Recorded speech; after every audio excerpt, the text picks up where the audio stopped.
and finally, the notion of tacit versus explicit kind of knowledge. Are we talking about experience and emotion and sort of your sense of a place, your sense of information, your sense of a situation, or are we really being very explicit about this is the knowledge that we understand and are able to grapple with and provide access to?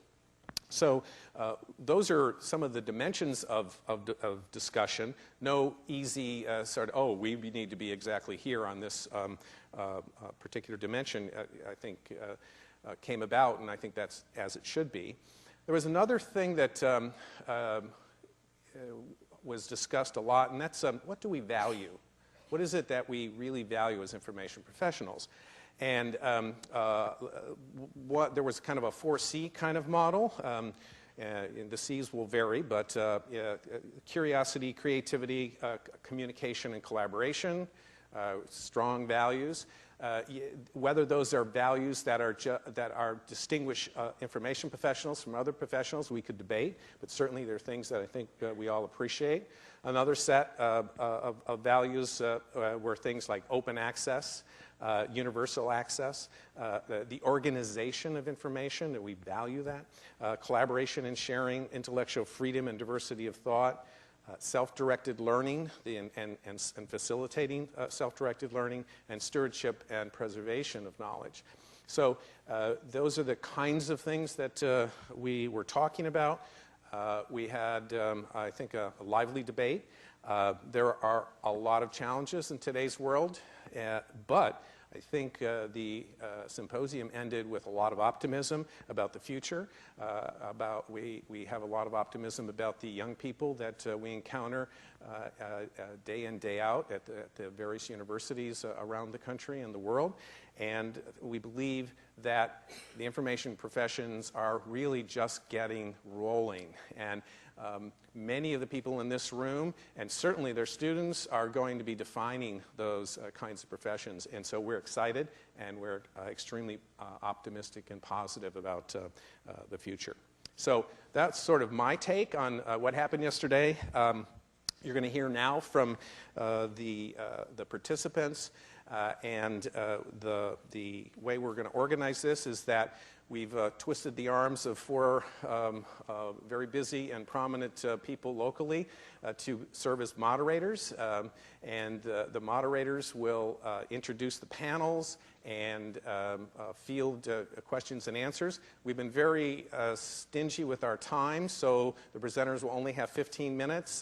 Any one of them, most of us would love to hear for the entire day, but we're going to have to sort of keep them to the 15 minutes, and then we're going to stretch our breaks and lunch time a bit, and do about 10 minutes of Q&A for each of the panels, and so that will be the format. Just in terms of a couple of logistics, you saw there was food and goodies out there this morning. Lunch is provided. That'll be down at the end of the Friday Center here at 11:45 to noon is when we'll go to lunch. Then we'll reconvene, and then there'll be another break in the afternoon. Oh, thanks. One is keeping me on time. And so I think that pretty much does the logistics. Restrooms are sort of across the way here, and we hope you enjoy yourselves today, interact with each other and with our guests. And I'm going to, at this point, introduce the first moderator, who is Susan Nutter, the Provost and Director of Libraries at NC State University, who will introduce our first panel. Susan.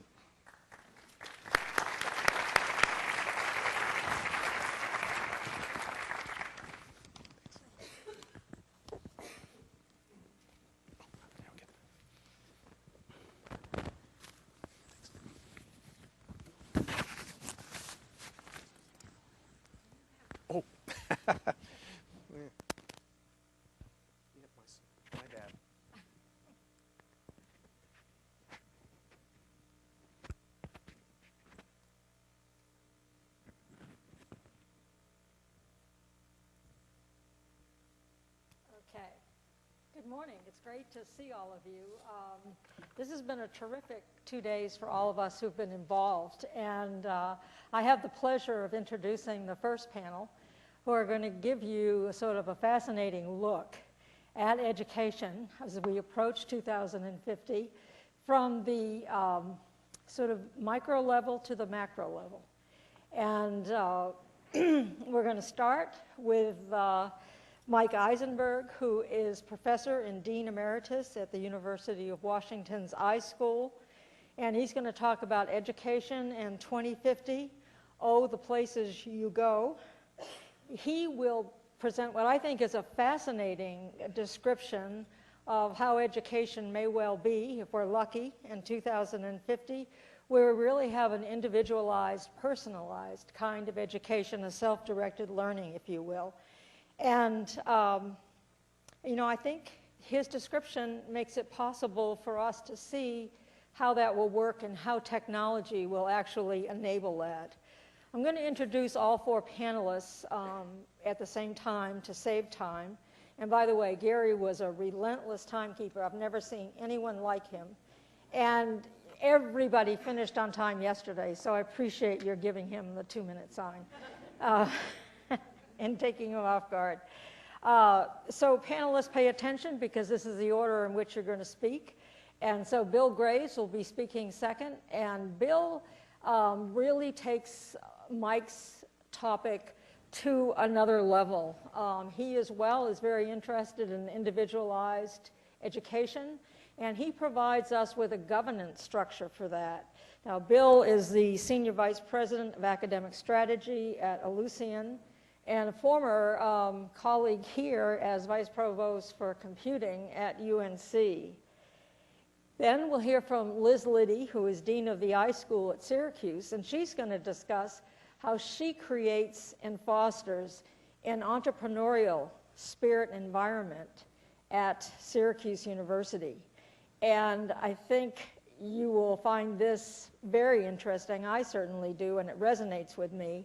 And what they've seen there is an uptake in applications for the iSchool, 40%, despite the fact that it's one of the more expensive options as a private institution for graduate school. And then we're going to close with, sort of at the course level, with David Silver, who is Associate Professor of Media Studies and Environmental Studies at the University of San Francisco. And for those of you who are chicken farmers, and I know there are a number of them here from my own institution, he is also responsible for urban agriculture. And you are going to find his talk, well, you're going to want to be a student again back in his class. So here are my great panelists, starting with Mike Eisenberg. Mike?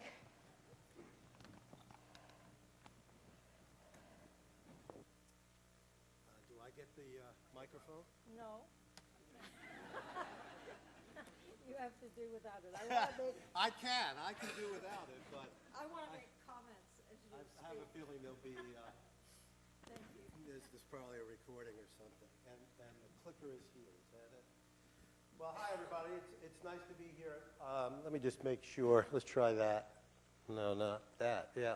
Okay, how many of you heard me speak on Friday at NC State? Oh, I guess I can sit down then. So they're all clustered there. So just, you still have to laugh, or at least try to laugh or smile at some of the slides that may be similar, because there's a little overlap in a few. But I presented at NC State, and I was blown away by what's going on at that school, and also here at Chapel Hill, because really they're starting to live the kinds of things that I've been dreaming about. So I applaud you all. I'm not going to spend a lot of time with up front and things, because these really are folks who want us to stay on time, so I will. Trying to think ahead about where we're going to be in 40 years is a little daunting, just a little, right? And we've all said that. So I thought I'd start with my major disclaimer that I normally start with in some of my presentations, and it's from H.L. Mencken, who said that for every realistic, complicated problem, there'll be a simple, understandable, inexpensive solution that will be wrong. And, you know, education in particular is a very complex business. I used to do a thing about, you know, it ain't rocket science, it's education, right? You bet it's not rocket science.